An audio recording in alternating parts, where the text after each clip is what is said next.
쇼미더민심 박영식 시사 정치 에디터 김민하 평론가와 함께하겠습니다. 두 분 안녕하십니까? 네. 어서 안녕하지 오세요. 못하죠. 얼굴이 왜 안 좋아요, 이렇게 김민하 평론가님은? 얼굴 제 왜요? 얼굴을 가지고 왜 제 아니 그게 좀 피곤해 보인다 이런 뜻입니다. 많이 못 주무셔서. 얼굴이 네. 요즘에는 안녕하다라는 얘기를 잘 못 물어보겠어요. 예, 질문을 안녕하십니까를 못 하겠어요. 깜짝 놀라는 일이 많아서 비상계엄 후폭풍 얘기 오늘은 여론조사 대신에 좀 해보겠습니다. 두 분도 그날 지난 3일 밤 비상계엄 선포 아마 보셨을 것 같은데 제가 봤을 때 박영식 에디터 그때 현장 갔던 것 같아요. 아, 예. 저는 밤에 다른 프로그램 녹화를 하고 있다가 갑자기 계엄이 선포가 돼가지고 네. 그 방송 자체를 라이브로 돌렸다가 이게 뭐 이제 여의도 쪽 상황이 네. 아무튼 너무 심각하게 돌아가는 거 보고 나서 다들 이제 제작진과 이 출연자들이 일단 국회를 한번 가보자. 저도 갈고 있는데 갈 방법이 없더라고요. 저는 제 집이 좀 멀어서 예. 아예 안 가요. 아, 그러니까 여의도는 못 가요. 딴 데는 갈 수 있는데 여의도 네네네. 의사당 쪽에는 뭐 택시가 잡히지 않더라고요, 전혀. 네. 근데 현장 뭐 가보니까요. 음. 이제 언론 보도에서 보신 그대로였고 많은 시민들과 국민분들이 일단 우려가 되다 보니까 국회 정문이나 여러 이제 게이트 쪽을 한번 들어가 보려고 네. 또 경찰이 미리 이제 봉쇄를 하기 전에 이제 시민들이 먼저 스크럼을 짜고 있는 곳들도 여러 곳이었고요.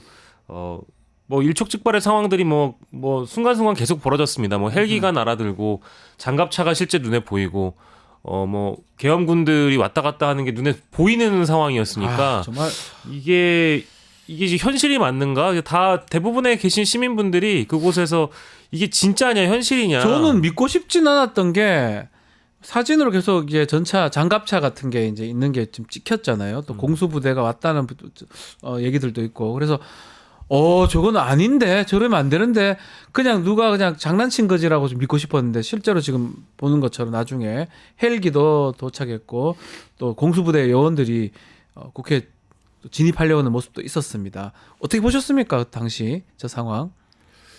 그러니까는 사실 윤석열 대통령이 TV에 나와서 네. 뭐 비상계엄 선포한다라고 얘기하는 장면을 봤을 때는 현실감이 좀 없고 그죠. 네. 이게 뭐 딥페이크인가? 이렇게 생각이 되고 딥페이크요. 예. 네. 그래서 그런 느낌이었고 이제 좀 어떤 아무래도 평론가니까 네. 정치 공학적인 생각부터 사실은 들었습니다. 이제 사실 본격적인 탄핵 국면이 시작이 되는구나. 비상계엄을 이렇게 선포를 해버리면 누구도 생각하지 못했던 어떤 그렇죠. 그런 얘기인데.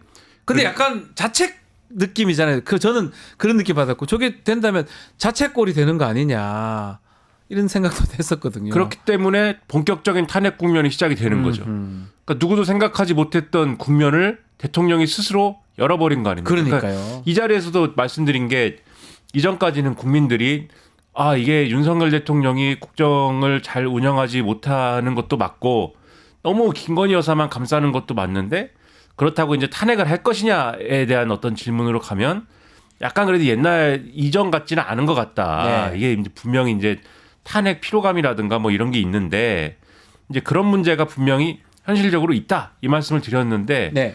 이제 윤석열 대통령이 그러면 이렇게 해버리면 이제는 그 국면이 이제 지나가는 거다. 이 생각이 먼저 들었거든요. 아하. 그래서 이게 굉장히 이제 흥미진진해진다. 그러니까 사실은 윤석열 대통령이 TV에 나와서 그 얘기할 때는 현실감이 없어서 이제 그런 생각부터 하는 거예요. 오히려. 근데 계엄사령부의 포고령이라는 게 딱 나왔는데 네. 그걸 보니까 이제 실감이 나는 거죠. 무섭지 않던가요? 그렇죠. 이제는 이 포고령을 보니까 이 정치 활동을 하면 안 되고 그리고 뭐 가짜 뉴스를 얘기하면 안 되고 네. 그렇다면 이 잡혀갈 수 있는 거구나. 당장 내일 유튜브 나와가지고 유튜브에 나와서 얘기를 해야 되는데 가야 되나 말아야 되나 그 생각을 하는데 전화가 와서는 지금 유튜브 오실 수 있어요? 이러면 가야 되나? 근데 이제 안 갈 수 없죠. 가서 이럴 때일수록 가야 하는 거 아닌가? 이런 좀 싸워야 되겠다 이런 생각을 마찬가지로 우리 하게 되더라고요. 뉴스 인사이다도 전날 어떻게 해야 되냐 이게 우리 같이 하는 이제 부장님이 이제 어떻게 하루 종일 밤을 그때 샜었는데 이걸 해야 되냐 말아야 되냐 왜냐하면 겁이 나는 게 사실이에요. 1979년 80년 생각을 해보면 언론 활동하면 좀 체포되는 거예요, 바로. 정치 활동이잖아요. 가짜 뉴스라고 보면 체포가 되는 거니까 걱정스럽긴 했지만 아마 박영식 에디터도 그 자리에 갔다는 거 저도 마찬가지 그 생각했거든요. 무조건 해야 된다. 잡아라, 잡아가봐라. 잡아갈 수도 없겠지만 잡아가봐라라고 생각했던 것 같고 방송도 해야 되고 그게 유튜브든 뭐든 해야 된다고 생각을 했었고 저도 현장에 꼭 가고 싶었는데 뭐 갈 방법이 별로 없어서 사실 못 갔던 것 같은데 똑같은 생각을 가졌는데 근데 그럼에도 그 포고령이 떨어졌을 때는 상당히 공포감을 좀 잠시 느꼈었습니다. 네, 그리고 포고령에는 잠깐 언급해 주셨으니까 뭐 전공의 문제도 들어가 있다는 그것도 거. 약간은 아니 그래서 제 아는 의사가 전화 왔어요. 이게 뭐냐는. 예, 아니 이거 어떻게 되면 나 지금 48시간에 잡혀갈 수 있냐고 변호사 지금 선임해야 되냐고 좀 도와줄 수 없냐고 전화를 진짜 직접 했거든요. 그래서 제가 아이 그럴 리는 없을 것 같은데 내가 딱 여기 해당하는데라고 얘기하는 사람도 있었거든요. 사실. 여러모로 그러니까 다들 이게 진짜냐라는 생각도 우선적으로 들었지만 네. 포고령이 나온 걸 보고 나서 이거 진짜 잘못하면은 잡혀갈 수 있겠구나. 네. 이게 실제 상황이구나라는 걸 이제 다 직감하셨기 때문에 이제 실제 변호사님께 전화도 하고 하셨던 것 같고요. 그리고 이 포고령이나 계엄 선포 이후에 해제가 됐다라는 건 참 다행이지만 왜 실패할 수밖에 없었는가를 이제 뒤늦게 여러 보도를 통해 접해 보지만 일단 군대와 경찰이 제대로 장악이 안 됐다는 거. 네. 그리고 현장에 투입된 그 인력들이 전혀 기존에 우리 역사에 비춰봤던 그 어떤 의지랄까요? 그때 실제 군인들의 의지, 또 경찰의 의지, 시민들을 제압하려고 하는 의지가 상당 부분 떨어져 있다라는 거를 이제 확인을 했기 때문에 모르겠습니다. 이게 저는 연습이 아니길 바랐고 네. 두 번째의 계엄 선포가 없기를 바라지만 지금 국군 통수권자는 여전히 윤석열이고요. 이 윤석열 대통령이 어떤 생각을 하느냐에 따라서 추가적인 조치가 또 나오는 거 아니겠습니까? 네. 그래서 지금 두 다리 뻗고 주무시는 분들이 거의 없을 거라고 보고요. 제가 어제 이게 아마 가장 상징적일 것 같은데 제가 느끼기에는 네. 영화 시나리오 작업하는 분들의 단톡방이 있어요. 거기 안에서 그런 얘기가 나왔답니다. 우리 이제 시나리오 쓰지 말자. 왜냐하면 우리가 아무리 상상 그 이상의 것들을 머릿속에서 되뇌어서 써봐야 현실을 따라갈 수가 없다. 네. 특히 정치물이나 역사물은 더 쓸 수가 없다. 왜냐하면 이걸 진짜 하네? 라는 얘기들을 다 카톡방에서 했다는 거예요. 그래서 우리가 어떤 그 현대물이나 정치물, 역사물을 써도 이 현실을 따라갈 수가 없기 때문에 사람들이 어떠한 충격도 못 받을 거다. 네. 로맨틱 코미디를 쓰자. 이제 이런 식으로 얘기를 뭐 우프게 했다는 겁니다. 근데 그게 소리지만 그러네요. 그게 참 얼마나 이 시나리오나 상상력을 가장 많이 발휘한다는 시나리오 작가들이나 감독들도 이 장면을 보고 야, 우리 다 그만둬야 되겠다라는 얘기를 하는 걸까? 놀라운 일입니다. 서울의 그럼요. 보험 영화가 바로 저기서 나왔다고 보이고 저는 이제 감히 좀 말씀드리고 싶은 게 그 요원들 공수부대 뭐 요원들이 와서 한 게 그 군인이기 전에 민주 시민입니다. 부당한 명령은 불복을 해야 되고요. 정당 명령 따라야 되겠죠. 아마 그런 것들이 마음속에 있었지 않을까 저는 개인적으로 생각하고 계엄이 선포됐는데 본인들도 가락해서 갔는데 보니까 이게 맞나? 그 판단을 했을 겁니다. 계엄 해제되면 그만 해야 되고 그런 판단이 있었기 때문에 무력 충돌이라든지 더 이상의 일이 안 일어났는 게 아닌가 저는 개인적으로 그렇게 생각을 하고 있는데요. 그래서 아마 제일 나쁜 게 뭐 완전 부딪혀서 뭐 피가 나고 이랬으면 큰일 날 뻔했는데 그 정도까지는 가지 않았던 거는 천만다행이고 지금 현재 계엄은 해제됐는데 윤석열 대통령은 무슨 생각을 갖고 있을까요? 김민하 평론가? 저도 상당히 궁금했는데 궁금해요. 예. 예. 어제 이제 그 무슨 생각하는지 들어보러 간 사람들이 있죠. 네, 갔었죠. 지도부들이. 한동훈 대표, 뭐 추경호 원내대표, 네. 한덕수 국무총리, 그다음에 요렇게만 간 게 아니고 나경원, 주호영, 김기현 의원 등등. 권영세 의원도 갔었죠. 그렇죠. 중진들까지 가서 이제 들어본 바 지금 언론 보도가 되기로는 아까 뭐 말씀하신 것 같은데 네. 윤석열 대통령이 난 잘못한 게 없다. 야당에게 아무튼 경고하려고 한 것이다. 김용현 국방부 장관도 잘못이 없다. 이렇게 말씀했다고 하고 그 자리에서 뭐 한동훈 대표가 그랬다는 거 아닙니까? 아, 이 체포조는 뭐예요 그러면? 네, 왜 체포를 하려고 그랬냐. 네.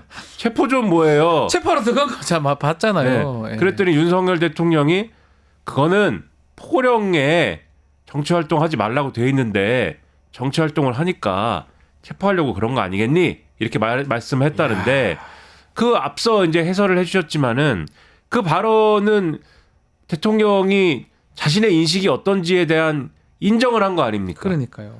그러니까 아까도 말씀하셨듯이 포고령에 있는 그 핵심적인 그 대목이 입법부에 대해서 입법부가 입법 활동을 하는 것을 우리가 방해할 것이다라고 하는 대목이 내란죄의 어떤 핵심적인 증거가 될 수 있는 대목인데 그거에 대해서 대통령도 그럴 수 있다라고 지금 생각한다.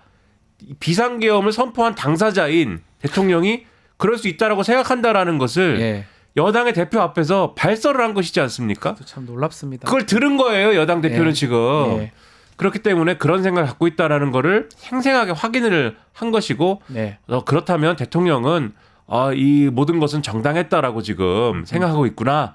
이걸 우리가 지금 간접적으로 언론 보도를 통해서 확인을 하고 있는 거다. 전체적으로 보면 그 부분도 그렇고 계엄 해제 담화하는 것도 한덕수 총리가 겨우 설득해서 그 4시 20분 30분에 했다. 이런 보도도 있거든요. 보면 혼자 뭐 딴 세상에 살고 있거나 아니면 지금 어떤 정치인 얘기처럼 정신병 뭐 미치광이 금치산자 이런 정치인들이 지금 그 얘기를 하고 있잖아요. 뭔가 완전 다른 생각을 하고 있는 것 같습니다.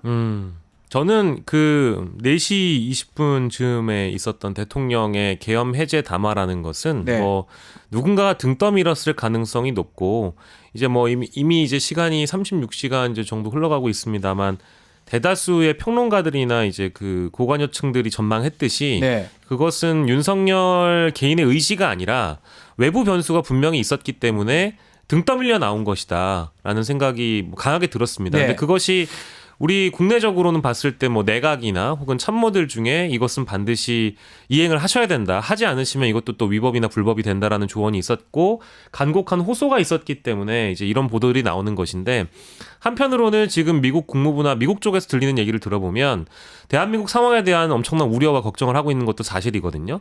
그래서 뭐 지금 뭐 미국 국무부나 뭐 부장관 이런 분들은 앞으로 한국이 어떻게 좀 정상화되는지를 지켜보겠다 이제 이런 말씀들을 하긴 하십니다만 사건이 막 터졌을 때 그때는 아마도 물밑에서 여러 이제 작업들을 했을 거라고 봐요.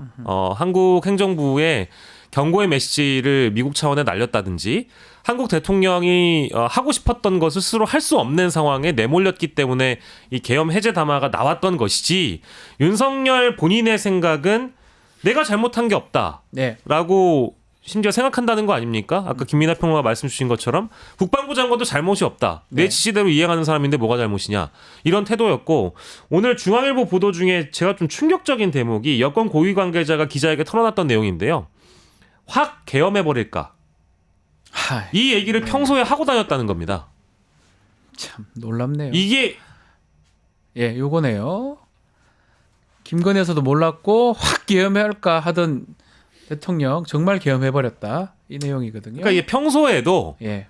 내가 갖고 있는 권력을 사용하는데 그것을 너무 늘 난 잘못이 없다. 내가 가진 권력 그대로를 사용하는데 나는 정당하다. 모든 행동에 대한 어떤 무오류적 인식이 있는 것 같아요. 네. 내가 대통령인데. 네. 그러니까 저 얘기를 지금 비상계엄 선포를 안 했으면 네.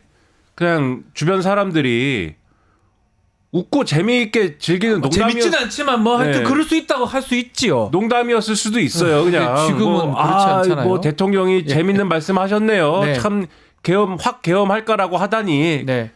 재밌습니다. 맞습니다. 뭐 이러고 뭐 술 먹고 뭐 밥 먹고 뭐 골프 치다가 예. 골프 치고 하다가 이게 한 번에 안 들어가네. 오늘 계엄할까 그러면은 뭐 너무 한 번에 안 되는 계엄할까요? 예. 너무 재밌어요. 이랬을 예. 텐데 비상계엄을 선포했잖아요. 그러면 예. 저 얘기는 이제부터는 평소에도 예. 하고 싶었구나 이렇게 되는 거고 김건희 여사 몰랐다 요 얘기를 뭐 누가 했다는데 저 얘기는 어떤 얘기냐면 제가 사실 요런 비슷한 얘기를 이 직후에 이제 여러 경로에서 이제 비슷한 얘기를 들었는데 네. 김건희 여사의 스타일은 이건 이제 무슨 뭐 김건희 여사가 어떤 뭐 양심적이라거나 무슨 뭐 민주적 소양이 있다거나 이런 얘기가 아니라 네. 김건희 여사는 주로 이제 쉽게 얘기하면은 딜을 하는 스타일이다. 음흠. 네. 뭔가에 대해서 이제 뭐 어떤 사업가적인 어떤 그런 얘기들이 좀 있죠. 그렇죠. 예. 사업가적인 이제 그나마 딜을 할 수 있다. 그 사람은. 사업가적인 방식으로 문제를 푸는 뭐 이런 스타일이어서 가령 지난번에 이제 논란이 됐던 박영선 총리 뭐 양정철 비서실장 뭐 이런 나왔었죠. 것들 있잖아요. 그런 게 혹시 김건희 여사 쪽 가까운 사람들의 아이디어 아니냐 뭐 이런 해석이 나왔던 것도 그것도 그쵸. 어떻게 보면 이게 어설픈 얘기지만 이상한 얘기지만 정치적으로 그게 야당 쪽 어떤 사람들하고의 뭔가 딜을 한다 뭐 이런 개념인 거잖아요. 네. 그런 거기 때문에 이게 이상했을 수 있지만 그런 방향으로 갔을 텐데 그게 아니라 내가 확 그냥 뭔가를 한 방에 본때를 보여주고 폭발시키고 뭐 이런 거는 네. 뭔가의 윤석열 대통령만의 뭔가이다 이게 검찰총장 때부터 그런 조짐이 있었다. 오늘 이제 언론 보도를 쭉 보면은 이제 주변 사람들이 이제 와서 막 한탄을 하는 거거든요. 네. 대통령이 왜 그랬을까. 네. 근데 그런 증언들이 막 있어요. 대통령이 되고 나서도 검찰총장 시절에 버릇을 못 버렸는지 예를 들면은 이 자꾸 이 독대의 대면 보고를 이 요구하고 네. 그러니까 쉽게 얘기하면 대통령 이 업무를 보다가 누구 좀 빨리 들어오라 그래. 이렇게 해서 그거 뭐야 왜 안 돼? 그러니까 이런 옛날 방식대로 자기 스타일대로 그렇게 그렇죠. 하면 안 되죠. 그렇게 이렇게 대통령이라면. 이런 거를 네. 공격을 받은 사람은 이게 안 되는 이유가 있는 건데 그렇죠. 그래서 그 사람이 언론에 뭐라고 얘기하느냐 이게 어떤 시스템과 결정 과정에 대한 의사결정 과정에 대한 이해가 없는 것처럼 느껴졌다 이렇게 지금 얘기를 하는 거거든요. 네. 이게 전형적인 그런 거다 지금. 지금 사실 좀 눈에 띄는 것 중에 하나가 이 계엄을 뭐 얘기하고 돌아다니다가 계엄을 정말 선포한 것도 문제지만 그럼 좀 제대로 하던가 병력 꼴랑 200 몇 명 데리고 와가지고 되는 것도 그렇고 이게 된다고 생각하는 것도 그래 대통령 인식 수준 자체가 저런 사람이 국정 운영이 가능할 정도냐. 그 중간에 보면 이렇게 계엄 선포한다니까 모든 국무회의 소집을 하긴 해야 되는데 완전 측근들 뭐 이상민 뭐 이런 사람들 빼고는 이른바 충안파 빼고는 다 반대했다는 거잖아요. 정상적인 참모진이라면 국무총리라면 당연히 반대할 거라고 저는 생각하거든요. 아마 그게 그렇게 진행됨에도 불구하고 하도 화를 내고 혼자서 난리를 치니까 넘어갔던 상황입니다. 뭐 이런 거라면 국민의힘도 그런 부분을 봐야 되는 거 아닙니까? 좀 정상적인 상황이 아니라고 봐야 되잖아요. 이게 이제 뭐 조선 시대나 이제 그 왕정 시대에 비유하면 연산군이나 강해군은 뭐 그러니까 뭐 전형적인 어떤 그 간신과 환관의 정치가 판을 치고 있는 상황에서 이제 폭군들이 그 간신들의 말을 듣고 과한 신념으로 하면 안 되는 행동을 그대로 이행한다라고 저는 개인적으로 보고 있고요. 네.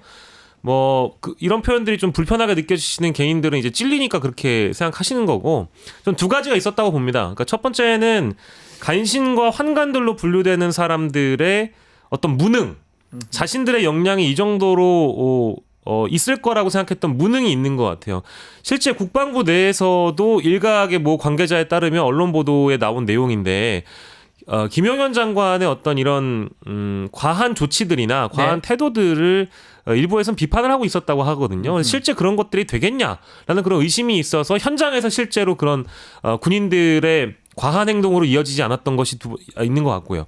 그리고 그런 무능한 측근들의 말만 듣고 진짜 되겠네? 당신 말대로 하면 되겠구나 라고 생각한 대통령의 무지. 이게 진짜로 이루어질 수 있겠구나. 굳이 나는 그냥 측근들이 된다고 하니까 그 실제로 이루어질 수 있을 거라는 어떤 뭐 무지와 신뢰가 있지 않았겠습니까? 그렇기 때문에 이게 이행된 거지. 그러니까 이제 인지를 할 수 없는 인지 장애라고도 볼 수 있고 현실 인식에 대한 부족이라고 볼 수 있고 이거를 한다는 것도 문제지만 이걸 해가지고 어떤 결과가 될지 정말 이게 방법이 적당한지 이런 판단도 국정 운영하고 생각해 보면 그게 판단을 해야 하는 거 아닙니까? 참모진도 분명히 얘기를 할 거고 이런 것들이 무너져 있는 상황 아닌가 생각 들거든요. 안 듣는 국정감사 거죠. 이런 거 아니면 청문회 할 때 보면 그 대통령실에서 와서 답변하는 거 보면 왜 저렇게 저런 답변하지 생각되는데 대통령 의견대로 지금 하는다는 느낌도 들기도 했거든요. 안 듣는 것이고 네. 주변 얘기를 안 듣는 것이고 그리고 간신이 있는 거죠. 간신히 있다. 제가 볼 때는 그 아주 불세출의 간신배입니다. 이 김용현 씨는 네. 오늘도 언론 보도 나온 걸 쭉 보면은 언론 보도에 그런 표현이 나와요. 그 이제 주변 사람들이 이제 막 이제 언론에 고자질을 하는 거죠. 이제 네. 판이 이렇게 됐으니 이 더 이상 뭐 서로를 지켜주고 하는 게 없는 겁니다. 이제 개와 늑대의 시간이에요. 지금 그렇죠. 네. 이 윤석열 정권은 네. 끝났습니다. 네. 지금 그래서 네. 개와 늑대의 시간이 됐는데 뭐라고 얘기들 하느냐? 김용현 씨가 대통령이 무언가 말한 거에 대해서 단 한 번도 안 된다라든지 단 한 번이라도 그거는 아닙니다라고 얘기하는 거를 본 적이 없다라고 얘기를 해요. 아, 참. 근데 이게 이 비상계엄을 선포한 날 있지 않습니까? 3일인가요? 그렇죠? 12월 3일이요. 네. 이날 대통령이 뭐 아침부터 점심까지는 조짐이 없어요. 그 조짐이. 아니 물론 중간에 어떤 시장 가서 DJ 하고 이런 거 모습 정상적인 모습 활동으로 보였거든요. 물론 내심으로는 계엄 해버려 뭐 이 생각을 하고 있었을 수는 있습니다. 그렇죠. 그건 우리 알 수 없지만. 네, 그러나 무슨 실무적으로 뭐 준비를 하거나 뭐 이런 거냐. 물론 또 정황을 찾아보면은 인사는 왜 이렇게 했지? 뭐 이게 뭐 날짜를 이날로 뭐 탱이를 해놓은 건가? 뭐 이런 것도 있겠지만은 어쨌든 간에 요 날 어떻게 된 거냐를 지금 재구성을 해보면은 이날 다른 사람들은 다 몰랐어요. 네. 무슨 일이 일어나는 건지를 점심 때까지. 아무도 근데 몰랐던 것 같아요. 오후가 돼서는 김용현 씨를 만납니다. 예, 그리고 오후에 이상민 장관이 지방에서 무슨 울산에 있다가 그렇죠 행사를 하다가 갑자기 막 서울로 튀어 올라옵니다. KTX 타고. 예, 네. 빨리 가야 된다. 네. 그러니까 김용현 씨를 만났는데 그 자리에서 아마도 추정하기로는 대통령이 또 계엄을 해야겠다라고 얘기했는데 그거를 말려야 되는데 김용현 씨가 당연하죠. 당연하죠. 예. 예. 근데 김용현 씨는 이전에 국회에서 분명히 그 당신들 계엄 준비하는 거 아닙니까? 이렇게 물어봤을 때 실수했어요. 계엄이 가능하다 보시냐고 현대 사회에서 그렇죠. 그렇게 얘기했잖아요. 군이 계엄을 선포하더라도 따르지 않습니다. 그 말이 맞는 얘기죠, 사실. 그렇죠. 이게 100번 물론 따랐죠. 군이 따랐지만 100을 요구했는데 100을 다 안 한 거 아닙니까? 지금 그렇죠. 군이 네. 슬슬한 거 아니에요. 그게 맞는 얘기예요. 근데 김용현 씨는 그걸 아는 거 아닙니까? 네. 잘 안 될 것이다. 잘 안 될 것이다. 그렇죠? 군이 따르지 않을 겁니다. 저 같아도 따르지 않을 거예요. 이렇게 얘기하지 않았습니까? 국회에서. 네. 네. 근데 대통령이 계엄을 해야겠다라고 얘기하니까 해야 됩니다. 이런 간신이 어디 있습니까? 이런 간신배가 어디 있어요? 그러니까요. 그 민주당 의원들이나 이제 김민석 그리고 김병주 의원이 네. 계엄설 얘기했을 때 대통령실 대변인은 민주당의 머릿속에는 계엄이 있을지 몰라도 우리 머릿속에는 계엄이 없습니다. 날조된 유언비어를 대한민국 공당의 대표가 생중계로 유포한 사실에 경악합니다. 이렇게 얘기했고요. 김용현 씨는 계엄 문제는 최소한 국민의 지지가 있어야 되고 군과 동의가 있어야 됩니다. 자유 대한민국 상황에 계엄이 통할 것인지 이것부터 생각하면 답이 있는 겁니다. 네. 이런 근데- 뻔뻔한 거짓말들을 하고 근데 대변인 이런 사람들은 그러니까 제가 이제 네. 잘했다는 게 아니고 당연히 책임져야 되는데 몰랐다 칩시다 이 상황에. 왜냐하면 또 다 그만 실장하고 수석들은 우리 몰랐네요. 네. 뭐 울면서 그만 두는 거 아니에요 지금? 사의 표명했어요. 네, 그분들은. 한심한 사람들인데 네. 네. 제가 강조하고 싶은 게 뭐냐? 김용현 씨는 지금 급을 달리하는 거다 이거는. 네. 이런 사람은 제가 볼 때는 근 100년간 없는 거예요. 이런 캐릭터가. 맞습니다. 어떻게 예. 이런 사람이 경호처장을 하고 국방부 장관을 하면서 지금 안보와 그다음에 이 용산의 어떤 핵심적인 이 대한민국 권력의 핵심부의 어떤 그러한 안위를 책임지는 그러한 직책을 맡고 있었을 수가 있느냐. 이 얘기를 이런 황당한 일이 있었고 계엄을 결정하는 거에 핵심적인 근거를 이 사람이 제공했다라는 게 얼마나 황당한 일이냐. 윤석열 정권의 아주 가장 황당한 부분이 여기 있다라는 걸 말씀드리는 겁니다. 많은 분들이 네. 너무 분노하실까봐 이걸 정리하는 차원에서 네. 12월 3일과 4일에 이루어졌던 네. 대통령의 비상계엄 선포와 해제 간의 그 상황을 좀 규정을 해보면 다들 동의하실 텐데요. 저는 지금 내란 현행범의 용산 대통령실 불법 점거가 이어지고 있는 거고요. 내란 동조범, 공범들의 범죄가 현재도 이어지고 있는 겁니다. 네. 제가 누구라고 말씀 안 드릴 텐데 다들 아시는 분들입니다. 이 내란 현행범의 활동을 정당화하거나 그 국군 통수권자의 권한을 계속적으로 유지시켜주기 위해서 도움을 주는 사람들, 그것이 공무원이든 국회의원이든 정당이든 이 공범들입니다. 네. 이거를 눈뜨고 본다는 거는 대한민국의 존립 자체가 위협당하고 있다는 것을 인식해야 되고요. 네. 각 수사기관이나 지금 뭐 어디 언론사들도 보면 제가 봤을 때는 지금 이 내란 현행범인들이나 공조범들의 퇴로를 열어주기 위해서 지금 시간 벌기를 해주고 있다는 느낌이 강하게 듭니다. 그래서 이거는 지금 상황에서는 촌각을 다투는 일이기 때문에 이제 저희가 이따가 이제 정당 얘기도 하겠습니다만 어제 심야에 이루어진 국민의힘의 당론으로 인해 대통령의 탄핵을 반대하겠다라고 얘기한 거는 이것은요 국민의힘이라는 정당이 위헌 정당이 되겠다라는 선언과 다름이 없고요. 네. 한동훈 대표는 그렇게 얘기했습니다. 위법과 위헌적인 계엄 선포라고 이미 얘기를 해놓고 그러니까요. 그것에 대해서 지금 국민의힘이 탄핵을 반대한다? 이거 어떻게 받아들여야 되겠습니까? 자, 이거 얘기를 하죠. 간신 시작 계엄의 시작에 간신들이 있다. 그게 김용현 등등이 있었다면 지금 계엄이 끝났잖아요. 그렇지만 이 사태를 해결해야 되고 어쩌면 정리를 해야 되는데 이 상황에서 탄핵으로 지금 이어진 상황에서 지금 얘기했던 부분입니다. 결국 국민의힘은 탄핵 반대를 당론으로 정한다고 합니다. 그러면 한동훈 대표가 이제껏 얘기했던 위헌적인 위법적인 이 계엄령 국민과 함께 막겠다고 했던 거 이건 어떻게 되는 겁니까? 어떻게 해석을 해야 됩니까? 시건이라고 그러나요? 시건입니까 이게?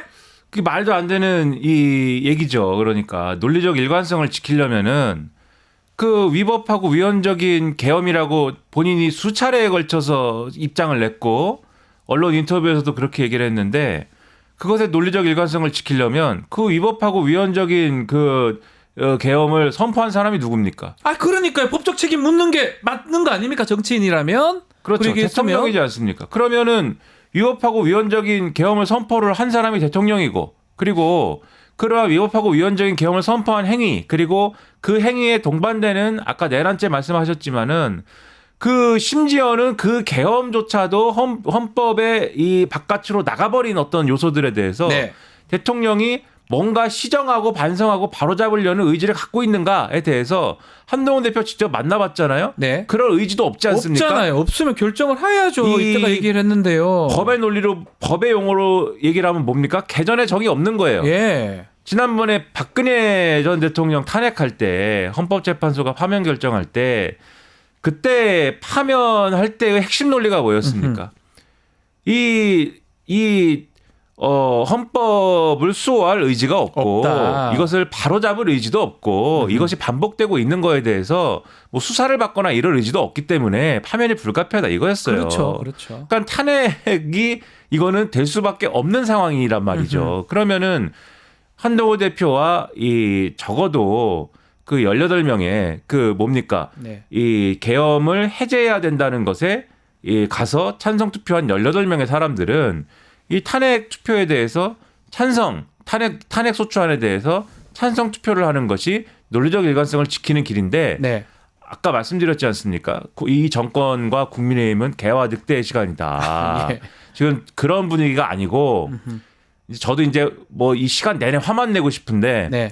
뭐 설명과 해설은 좀 있어야 되지 않겠습니까? 네, 네. 어떤 상황이다라는 거는. 네. 뭐 그걸 바라지 않으시면 저도 화만 내겠습니다. 화 안 내셔도 국민의힘은 예? 다 그만둬야 됩니다. 네. 예, 의원직 사퇴하십시오. 저도 화만 내겠습니다. 네, 저도 그러면. 네. 알겠습니다. 자, 해설이 혹시 필요하시면 물어보시고. 다시 좀 가면 그 18명의 의원입니다. 결국 탄핵이 200이 필요한데 당론으로 탄핵 반대를 정했다고 하더라도 글쎄요. 그 18명 의원들이 국회에 가서 탄핵 찬성한다. 이거를 할 수 있을지 그 부분. 그 뭐냐면 지금 올라가 있고요. 이제 아마 내일 새벽이면 이게 본회의에 가서 결정이 날 건데 가서 탄핵 찬성할 수 있을지 그 부분 어떻게 보십니까? 당론으로 정했기 때문에 사실 절대 다수가 당론이라는 것을 핑계로 대고 당론을 따를 가능성이 매우 높겠죠. 네. 근데 하지만 저희가 일찍이 봐왔던 이 계엄 선포 해제에 동의를 했던 친한계 의원으로 분류되는 인사들 있지 않습니까? 네. 숫자가 18명 정도 되는 걸로 알고 있는데 실제 이 탄핵 표결이 이뤄지기 전까지 그분들이라도 좀 설득하는 노력이 필요하다고 보고요. 저는 뭐 그렇게 큰 기대와 희망을 갖지 않습니다. 이미 뭐 한동훈 대표가 참여했던 이 비상의총에서 당론으로 추인이 됐다라고 하는 것은 네. 어느 정도의 이제 결정과 방향을 가지고 가는 것이기 때문에 의원들이 그것을 따를 가능성이 높은 상황이지만 그래도 한 가닥의 희망을 갖고 싶다라는 것은 이 비상계엄 해제에 동의했던 18명이 그래도 자신의 어떤 양심과 소신이 있었기 때문에 자신이 국회에 들어가서 가표를 던진 거 아니겠습니까? 그렇죠. 그러면 이제는 이제 설득의 방식이라는 것이 좀 완곡할 필요도 있습니다만 완곡함에 더불어서 뭐 강인함도 갖춰야 될 것 같아요. 네. 왜냐하면 앞으로의 상황은 이 내란죄로 규정이 만약에 된다고 하면 법정 최고형까지도 구형될 가능성이 높다라고 하면 동조범이나 공범들 적어도 제가 보기에는 추경호 원내대표는 공범입니다. 네. 이런 분들에게 동조했다라는 역사적인 어떤 과오와 이 비난을 받고 싶지 않다면 더 정치를 하고 싶다면 당신이 여기에서는 끊어줘야 된다.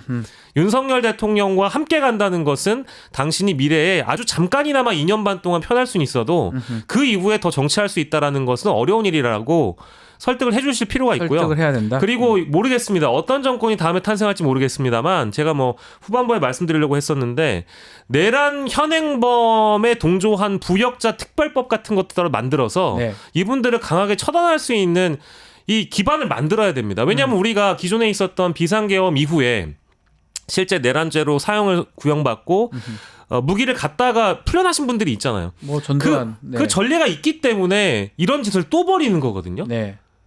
역사가 단죄해야 됩니다. 네. 알겠습니다. 마지막으로 시간이 좀 다 돼서 두 분, 뭐 저도 뭐 마찬가지로 좀 화가 나고 이런 부분들이 있지만 원래 우리가 지지율 같은 거 여론조사를 보는 프로입니다. 오늘은 좀 계엄 선포 때문에 그 얘기를 많이 했었는데 앞으로 지지율 이거 보는 게 의미가 있을지 모르겠지만 어떻게 보십니까? 우리 김민하 평론가. 의미가 없고요. 네. 지지율은 의미가 없습니다. 이제는 의미가 없다.